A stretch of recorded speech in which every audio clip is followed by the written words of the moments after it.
അല്ലാഹു സുബ്ഹാനഹു വ തആല ഖിയാമത്ത് നാളിൽ നമ്മളെ ഉയർത്തെഴുന്നേൽപ്പിക്കുന്ന സന്ദർഭത്തിൽ പന്നിയുടെ കോലത്തിൽ വരുന്നവർ അവരാരാണവർ? ഹറാമായ സമ്പാദ്യം സമ്പാദിച്ച് തിന്നുകയും തീറ്റിക്കുകയും കൊടുത്തവരും കൊടുക്കാൻ വേണ്ടി കൽപ്പിക്കുകയും ഒക്കെ ചെയ്തവരാണ്. നമ്മളൊക്കെ ചിന്തിക്കണം. നമ്മൾ ചെറിയൊരു പള്ളിക്ക് കൊടുത്താലും ഒരു മദ്രസയ്ക്ക് കൊടുത്താലും ഒരാൾക്ക് ഭക്ഷണം വാങ്ങിക്കൊടുത്താലും നമ്മൾ റമളാൻ മാസത്തിൽ നമ്മളിവിടെ നോമ്പ് തുറക്കാൻ കൊടുത്താലും ചിന്തിക്കണം, ഞാൻ പലിശയുമായി എൻ്റെ ഈ പണത്തിന് ബന്ധമുണ്ടോ എന്ന് സ്വമേധയാ നിങ്ങൾ ചിന്തിക്കണം. ചിന്തിച്ചിട്ടേ കൊടുക്കാവൂ. അങ്ങനെ നിങ്ങൾ അതൊരു നിസാരവൽക്കരിച്ചാണ് കൊടുക്കുന്നതെങ്കിൽ ഇത്രയും പേരെ നിങ്ങൾ പലിശ തീറ്റി ചെയ്യുന്ന അള്ളാഹ് നിങ്ങൾ സമാധാനം പറയണം. എനിക്കതേ ഉള്ളൂ പറയാനുള്ളത്. നമ്മൾ ഇവിടുത്തെ കാര്യമല്ല ഞാൻ ഈ ചർച്ച. ആഖിറത്തിൽ നിങ്ങൾക്ക് കൈമലർത്താൻ പറ്റൂല, ആർക്കും കൈമലർത്താൻ പറ്റൂല. അള്ളാഹുവിൻ്റെ ഖുർആൻ വളരെ വ്യക്തമായി നമുക്ക് പഠിപ്പിച്ചെന്ന കാര്യമാണ്. ബഹുമാനമുള്ള സഹോദരങ്ങളെ, അള്ളാഹുവിൻ്റെ വലിയ അനുഗ്രഹമാണ് സമ്പത്ത്. അത് നമ്മുടെ നിലനിൽപ്പാണ്. അള്ളാഹു നമുക്ക് ചെയ്തു തന്ന അനുഗ്രഹങ്ങളിലെ ഒരു വലിയൊരു അനുഗ്രഹം. സമ്പത്ത് വലുതായിട്ട് കൂടുന്നു അള്ളാഹു അവരൊരുപാട് അനുഗ്രഹം ചെയ്ത് കൊടുത്തിട്ടുണ്ട്. അങ്ങനെ ഒന്നും കരുതരുത്. അങ്ങനെയല്ല. നമ്മുടെ ജീവിക്കാൻ നമുക്ക് ആവശ്യമായ സമ്പത്ത് അത് അള്ളാഹു നമുക്ക് നൽകുക എന്നുള്ളത് അള്ളാഹുവിൻ്റെ ഏറ്റവും വലിയ ഔദാര്യമാണ്. അതിനുവേണ്ടി കച്ചവടം ചെയ്യണം, അതിനുവേണ്ടി കഷ്ടപ്പെടണം, ത്യാഗം സഹിക്കണം. അതങ്ങനെയാണ് അതിൻ്റെ നിയമം. അതല്ലാതെ ചുളിവിലൂടെ ഉടായിപ്പിലൂടെ പണം സമ്പാദിക്കലല്ല അള്ളാഹുവിന് വേണ്ടത്. അതിനോട് അള്ളാഹുവിന് ഇഷ്ടവുമില്ല. അതുകൊണ്ട് യാതൊരു കാര്യവുമില്ല. കോടാനകോടി പണം സമ്പത്ത് അള്ളാഹു സുബ്ഹാനഹു വ തആല ഖാറൂന് കൊടുത്തു.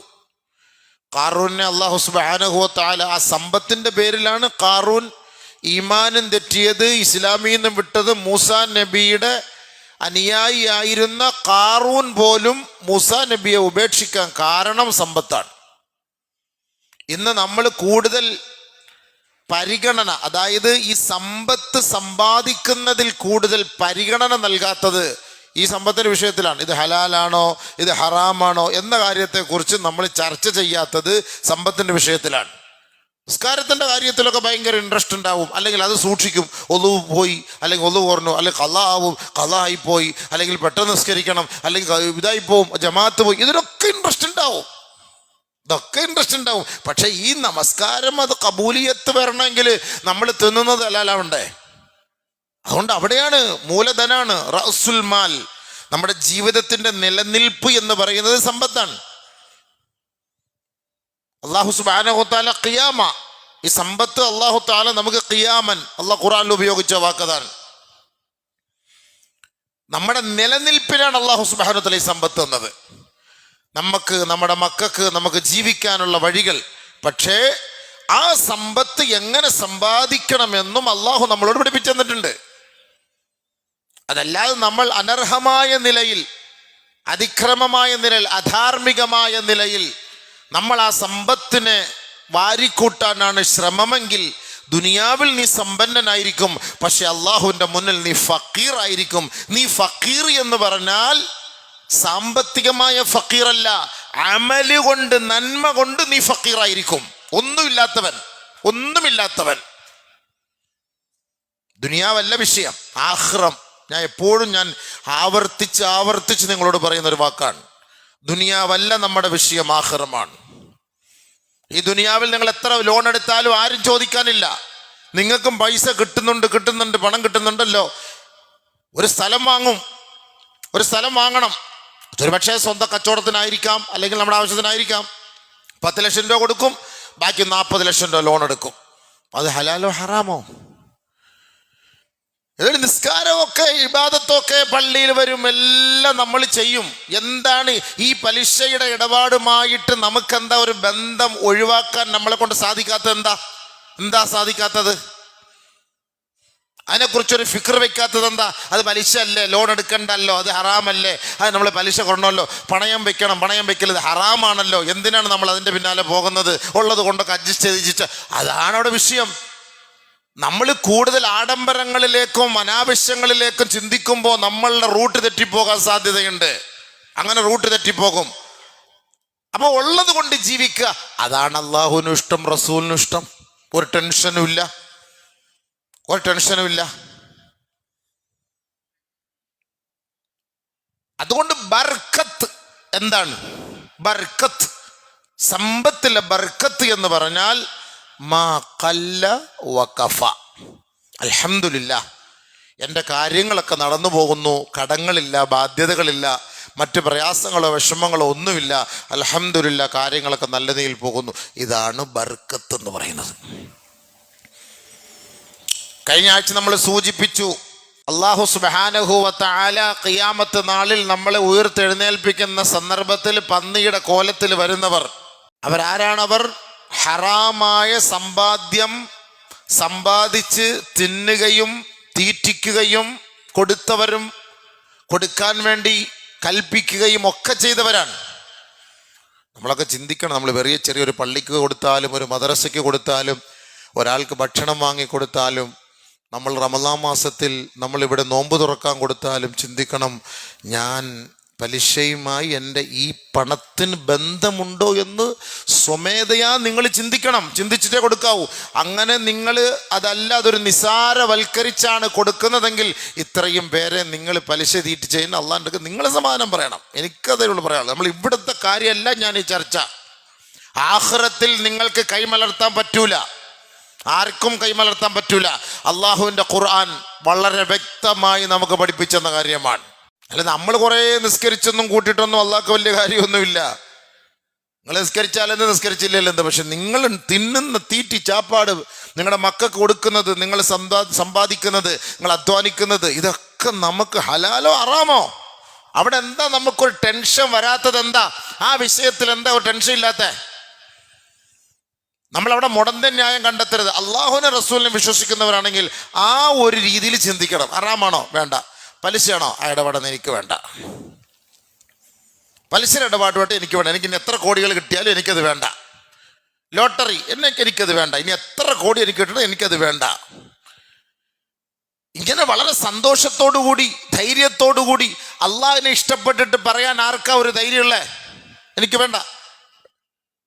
കഴിഞ്ഞ 2 ആഴ്ചക്ക് മുമ്പ് ഇവിടെ ഒരു സഹോദരൻ്റെ ഈ പ്രസംഗം കേട്ടിവിടെ വന്നു, ഉസ്താദ് വീട് ലോൺ എടുക്കാൻ ഉദ്ദേശിച്ചൊരു വീട് വെക്കണം, മോൾക്ക് 10 ലക്ഷം രൂപ ലോൺ എടുക്കാൻ ആഗ്രഹിക്കുന്നു, എടുക്കണോ വേണ്ട? ഞാൻ പറഞ്ഞു, നിങ്ങൾ പ്രസംഗം കേട്ടില്ലേ, എടുക്കണോ വേണ്ട എന്ന് നിങ്ങൾക്കല്ലേ തീരുമാനിക്കേണ്ടത്. ഞാൻ എന്താ ഇപ്പം പ്രസംഗിച്ചത്? എൻ്റെ വാക്കൊന്നുമല്ല. അപ്പം അദ്ദേഹം പറഞ്ഞു, എന്നാ വേണ്ട ഉസ്താദേ, അല്ലാഹു തആല കടമില്ലാതെ അവർക്ക് വീട് പണിയാൻ ഭാഗ്യം കൊടുക്കട്ടെ, നമുക്ക് ദുആ ചെയ്യണം. അവരുടെ മനസ്സ് മാറി, എന്നാ വേണ്ട. ഇത് നമുക്ക് നമ്മളിത് സർവ്വസാധാരണമായി കാണുന്നു. ഈ ലോൺ എന്നൊക്കെ പറയുന്നവർ ഈ ലോൺ എടുക്കാൻ വേണ്ടി നിസ്കാരമുള്ള നല്ല വയസ്സായ ഉപ്പുപ്പമാരൊക്കെ തൊപ്പിയൊക്കെ ഇട്ടിട്ട് ബാങ്കിൽ പോയി നിന്നിട്ട് ഇതൊക്കെ മോളെയും മരുമോനെയൊക്കെ കൊണ്ടുപോയി എഴുതിയെല്ലാം കൊടുക്കുന്നതൊക്കെ കാണുമ്പോൾ എൻ്റെ റബ്ബെ, ഉംറയ്ക്ക് പോകാൻ അപേക്ഷിക്കുന്ന പോലെയുണ്ട്. ഈസി. അവർക്കിത് വിഷയമല്ല, അല്ലാഹു അലം, മനസ്സിലാവുന്നില്ല. അതുകൊണ്ട് നമ്മുടെ വിഷയം കഴിഞ്ഞ ആഴ്ച നമ്മളൊന്ന് പറഞ്ഞു, ഈ ഹറാമുകൾ തിന്നുന്നത് കൊണ്ടുണ്ടാകുന്ന പ്രശ്നങ്ങൾ എന്താണ്? മഹ്കുൽ ബർക്ക, ബർക്കത്ത് നശിച്ചു പോവും. യംഹഖുല്ലാഹു റിബാ വയുർബി സ്വദഖാത്ത് വല്ലാഹു ലാ യുഹിബ്ബു കുല്ല കഫാരിൻ അസീം. യംഹഖുല്ലാഹു റിബാ, പലിശയെ അല്ലാഹു നശിപ്പിക്കുന്നു. അയ്യുദ്ഹിബഹു ബിഅയ്യുദ്ഹിബ മാലഹു, അവന്റെ സമ്പത്തിനെ അല്ലാഹു നശിപ്പിക്കും. മിൻ യദി സാഹിബി, ആ വ്യക്തിയുടെ കൈ കൊണ്ട് തന്നെ അവനെ നശിപ്പിക്കും. ഔ യുഹർരിമുഹു ബറകത മാലിഹി, അവന്റെ സമ്പത്തിൽ നിന്ന് അല്ലാഹു ബർക്കത്ത് എടുത്തു കളയും, ഹറാമാക്കും, നിഷിദ്ധമാക്കി കളയും. വയുആഖിബഹു അലൈഹി ബിഹി ഫിദ്ദുനിയ, ആ സമ്പത്ത് കൊണ്ട് ദുനിയാവിൽ തന്നെ അവൻ വേദന അനുഭവിക്കേണ്ടി വരും.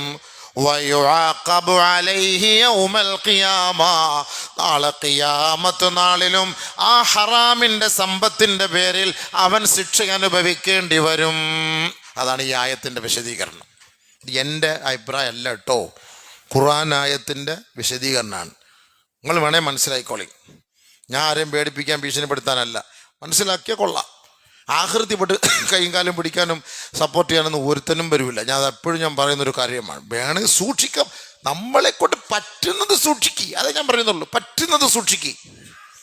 ഇപ്പോൾ ഒരു സെക്കൻഡ് ഹാൻഡ് ഒരു വണ്ടി എടുത്താൽ അൽഹംദുലില്ലാഹ് എനിക്ക് ഓടിക്കാൻ കൊള്ളാം, മാന്യമായ ഒരു വണ്ടി ഉണ്ട്, 3-4 ലക്ഷം രൂപ എടുത്താൽ കിട്ടും. അത് കളഞ്ഞിട്ട് പുതിയ വണ്ടി 5 ലക്ഷം ലോൺ എടുത്തിട്ട് തന്നെ എടുക്കാൻ പോണം. 5 ലക്ഷം ലോൺ എടുത്ത് എത്ര മാസം അടയ്ക്കും? 10 മാസം അടയ്ക്കും. നിങ്ങൾ ഈ ലോണൊക്കെ എടുത്ത് ബാങ്കുകാരുടെ അടുത്ത് പോയി നോക്കും, വണ്ടികൾ കിടക്കുകയാണ്. വണ്ടി കച്ചവടക്കാർക്ക് നല്ല ലാഭമാണ്. അവിടെ പോയിട്ട് അവരാ വണ്ടി എടുത്തിട്ട് വന്നിട്ടാണ് കച്ചവടം ചെയ്യുന്നത്. കുറച്ച് പൈസ ഉണ്ടെങ്കിൽ നല്ല 10-25 ലക്ഷം രൂപ ഉണ്ടെങ്കിൽ നല്ല ബിസിനസ് പരിപാടിയായത്. നേരെ ബാങ്കിൽ അവിടെ പോയാൽ മതി, അവന്മാർ പിടിച്ചുകൊണ്ടിട്ടിരിക്കുന്ന വണ്ടി ഉണ്ടാവും. അവന്മാർക്ക് ഇതെല്ലാം കൂടെ കളഞ്ഞിട്ട് പൈസ കൊടുത്തിട്ട് അതിഞ്ഞെടുത്തുകൊണ്ട് വരാം, സുഖമായിട്ട് നമുക്ക് വിൽക്കാം, കച്ചവടം ചെയ്യാം. ആവേശത്തിൽ പോയി എടുക്കും, അങ്ങ് 2-3 മാസം പൈസ അടയ്ക്കും, പിന്നെ ഇല്ല. അപ്പോൾ ഒന്ന് ഡ്യൂ ആവുമ്പോൾ എന്തായി സംഭവം? 15 രൂപ അടയ്ക്കേണ്ടതിന് പകരം 16 അടയ്ക്കേണ്ടി വരും. അങ്ങനെ കൂടുകയല്ലേ? അപ്പോൾ പലിശ നമ്മളങ്ങോട്ട് കൊടുക്കല്ലേ? ഒന്ന് മനസ്സിലാക്കി കൊടുക്കുക. നിങ്ങൾ നിങ്ങളുടെ കുടുംബക്കാരോടൊന്ന് മനസ്സിലാക്കി കൊടുക്കുക. ആഖിറത്തിൻ്റെ വിഷയമാണ്. ബർക്കത്ത് പോവും. സമ്പത്ത്, പണം, പലിശയ്ക്ക് പൈസ ലോൺ എടുത്ത ഒരാൾ എവിടെയെങ്കിലും വിജയിച്ച ചരിത്രം നിങ്ങൾക്കുണ്ടോ? ലോൺ എടുത്ത് എന്തെങ്കിലുമൊക്കെ പരിപാടി നടത്തി, കച്ചവടം നടത്തി, വീട് വെച്ച് അല്ലെങ്കിൽ വണ്ടി എടുത്ത് എന്തെങ്കിലുമൊക്കെ ആയിക്കോട്ടെ, എവിടെയെങ്കിലും, ഇത് ഖുർആനല്ല, അവൻ്റെ ബർക്കത്ത് നഷ്ടപ്പെടുമെന്ന്. യംഹഖുല്ലാഹു റിബാ, റിബ പലിശയെ അല്ലാഹു തആല നശിപ്പിക്കുമെന്ന് പറഞ്ഞാൽ അല്ലാഹു തആല അതിൻ്റെ ബർക്കത്ത് എടുത്ത് കളയുമത്രേ. അർത്ഥം മാഹദുൻ അക്സറ മിൻ മാലിഹി മിനർ റിബാ, ആരെങ്കിലും പലിശയ്ക്ക് വേണ്ടി പൈസ അധികരിപ്പിക്കാൻ ശ്രമിച്ചാൽ അവന്റെ പര്യവസാനം ദാരിദ്ര്യത്തിലേ ചെന്ന് അവസാനിക്കൂ. അതാണ് എൻ്റെ അർത്ഥം. പലിശയുമായി ബന്ധപ്പെട്ട് നമ്മളൊരു പരിപാടി തുടങ്ങിയാൽ അതിൻ്റെ പര്യവസാനം അത് എത്തിപ്പെടുന്നത് അത് ദാരിദ്ര്യത്തിലായിരിക്കും, അത് നാശത്തിലായിരിക്കും. ബർക്കത്തില്ല എന്നാ അതിൻ്റെ അർത്ഥം. ബർക്കത്തില്ല എന്നുള്ളതാണ് അതിൻ്റെ അർത്ഥം. ബർക്കത്തുണ്ടാവൂല. എത്ര കിട്ടിയാൽ ഉസ്താദേ ഇഷ്ടം പോലെ പൈസ വരുന്നുണ്ട്, പക്ഷെ ഒന്നും നിൽക്കുന്നില്ല കയ്യിൽ. അപ്പോൾ ഓർത്തോ, ജസ്റ്റ് ചിന്തിച്ചു നോക്കണം, എവിടെയെങ്കിലും പലിശയുമായി ബന്ധം നിനക്കുണ്ടായിട്ടുണ്ടോ? അതാ കയ്യിൽ നിൽക്കാത്തത്, അല്ല വേറൊന്നുമല്ല. നമ്മൾ ചിന്തിക്കണം. ഇപ്പോൾ പലിശ എടുക്കാത്തവനെ, ലോൺ എടുക്കാത്തവരൊന്നും വന്ന് ഗവൺമെൻറ് ഒന്നും വന്ന് സീൽ ചെയ്യത്തൊന്നുമില്ല. ഇപ്പോൾ പാവപ്പെട്ടവരൊക്കെ ഉണ്ട്, അവരൊക്കെ ഒന്ന് ഗവൺമെൻറ് സീൽ ചെയ്യും. പലിശ എടുക്കുന്ന ലോൺ എടുക്കുക എനിക്ക് ആഗ്രഹമില്ല, എനിക്കതിന് ആവശ്യമില്ല. ഞാൻ അതിനുണ്ടാക്കുന്ന അനുസരിച്ച്, എനിക്ക് എൻ്റെ സമ്പാദ്യം അനുസരിച്ച് ഞാൻ ജീവിച്ചു പോകുന്നു. അതാണ് അതിൻ്റെ അർത്ഥം. ബർക്കത്ത് എന്ന് പറഞ്ഞാൽ മാ ഖല്ല വഖഫ, ഉള്ളത് കൊണ്ട്. മൻ അസ്ബഹ മിൻകും ആമിനൻ ഫീ ജസദിഹി മൻ അസ്ബഹ മിൻകും ആമിനൻ ഫീ സിർബിഹി വമുആഫൻ ഫീ ജസദിഹി. നബി സല്ലല്ലാഹു അലൈഹി വസല്ലമ തങ്ങൾ പറഞ്ഞു, ഒരാൾക്ക് ആവശ്യമുള്ളത് എന്താണ്? അവൻ്റെ ജീവിതത്തിൽ അവന് ജീവിക്കാനുള്ള സമ്പത്ത്, ജീവിക്കാനുള്ളത് വേണം. പിന്നെ ശാരീരികമായി മാരക രോഗങ്ങളോ വിഷമങ്ങളോ ഒന്നുമില്ലാതെ അവൻ കഴിഞ്ഞുകൂടണം. അന്നന്ന് കിട്ടുന്നത് കൊണ്ട് പട്ടിണി കിടക്കാത്ത നിലയിൽ കഴിഞ്ഞുകൂടാനുള്ള സാമ്പത്തികമായ ഒരു അനുഗ്രഹം ഉണ്ടാകണം. അങ്ങനെ ഒരു ഭാഗ്യം ഒരാൾക്ക് ലഭിച്ചാൽ ദുനിയാവിലെ സമ്പന്നനേക്കാൾ മികച്ചവനാണ് അവൻ. അവൻ ഏറ്റവും വലിയ സമ്പത്തിൻ്റെ ഉടമയാണ്. ഇതാണ് ഹബീബ് നമ്മളെ പഠിപ്പിക്കുന്നത്. അതല്ലേ? ഒരു ടെൻഷനും ഇല്ല. 30 നടിക്കുമ്പോൾ ബാങ്കുകാരൻ വിളിക്കൂല, ലോൺകാരൻ വിളിക്കൂല, പ്രശ്നമില്ല, ഉള്ളത് കൊണ്ട് ജീവിക്കുന്നു. അതുകൊണ്ടാണ് നബി സല്ലല്ലാഹു അലൈഹി വസല്ലം തങ്ങൾ നമ്മളോട് പറയുന്നത്,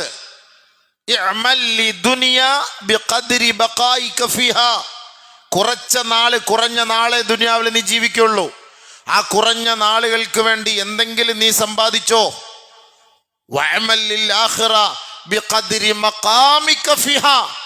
കാലാകാലം നിനക്ക് ജീവിക്കാൻ പരലോകത്ത് ഒരു സ്ഥലം നീ വാങ്ങിക്കൂട്ട്. അതെന്താ ശ്രദ്ധിക്കാത്ത ആരും? അതെത്ര പറഞ്ഞിട്ട് ആരെ ശ്രദ്ധിക്കുന്നത്? ദുനിയാവിലെ കച്ചവടത്തിനും ദുനിയാവിലെ വീട് വെക്കാനും ദുനിയാവിലെ മക്കളെ കെട്ടിക്കാനും ദുനിയാവിലെ നമ്മുടെ മക്കളുടെ വിദ്യാഭ്യാസത്തിനും നമ്മൾ ഇതിനു വേണ്ടിയിട്ടാണല്ലോ നമ്മുടെ പരിശ്രമം മൊത്തം. നമ്മൾ ആഖിറത്തിന് വേണ്ടി ഒരു വീട് വാങ്ങാൻ ആര് പരിശ്രമിച്ചിട്ടുണ്ട്? ആര് പരിശ്രമിച്ചു? പറയ് ആരെങ്കിലും ഒരാള്. ആഖിറത്തിൽ ഞാനൊരു വീട് വെക്കാനുള്ള പണി ഞാൻ തുടങ്ങിയിട്ടുണ്ട് പടച്ചവനേന്ന്. അള്ളാഹുവേ, ഞാൻ ആഖിറത്തിൽ ഒരു വീട് വെക്കാൻ ഞാൻ ആഗ്രഹിക്കുന്നു.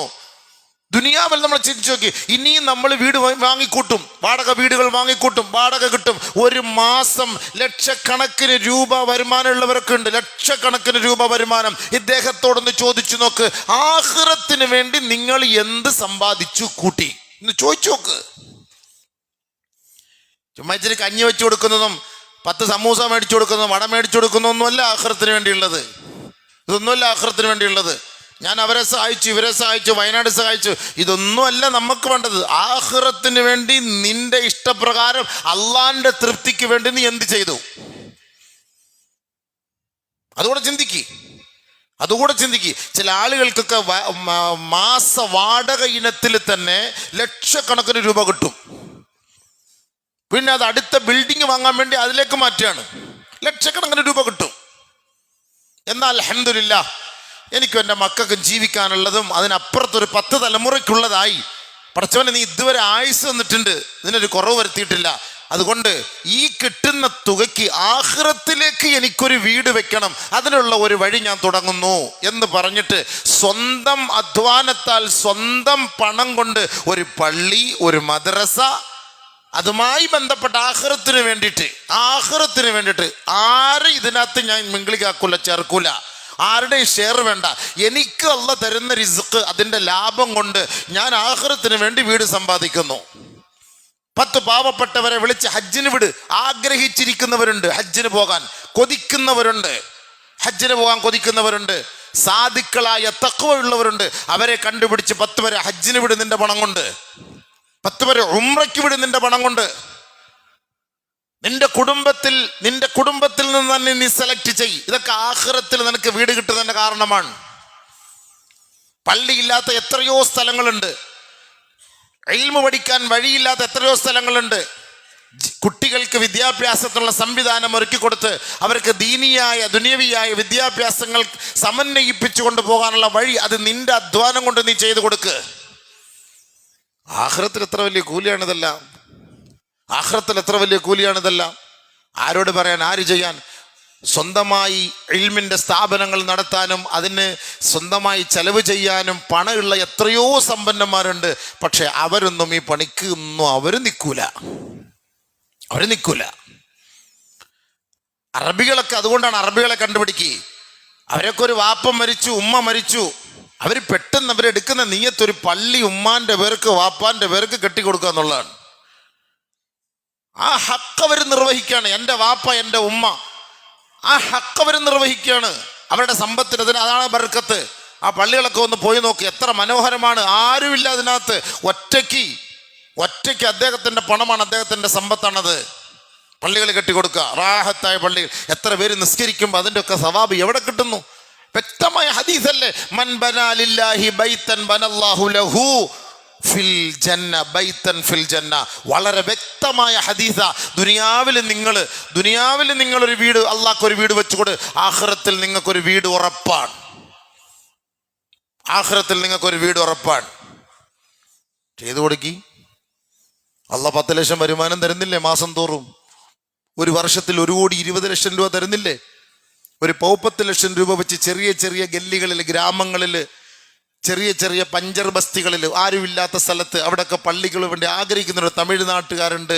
നമ്മൾ ഈ ഉത്തരേന്ത്യയിലൊക്കെ പോയാലുണ്ട്. പള്ളിയില്ല, ചെറിയ ഷെഡുകളിൽ ഇബാദത്ത് ചെയ്യുന്നവരുണ്ട്. പോയി 10 ലക്ഷം രൂപയ്ക്ക് ഓരോ പള്ളി വെച്ചുകൊടു, 10 പള്ളി വെച്ചുകൊടു, നിനക്ക് ആഖിറത്തിൽ അള്ളാഹ് വലിയ കൊട്ടാരം തരും, പാലസ്. ഈ പണം കൊടുത്ത് സ്വർഗം വാങ്ങ്. ഉള്ള പണം വീണ്ടും ദുനിയാവിനെ വാരിക്കൂട്ടാനാണ്. ബർക്കത്തുണ്ടാവില്ല ഹബീബേ. അതുകൊണ്ട് ബർക്കത്ത് നഷ്ടപ്പെടുത്തരുത്.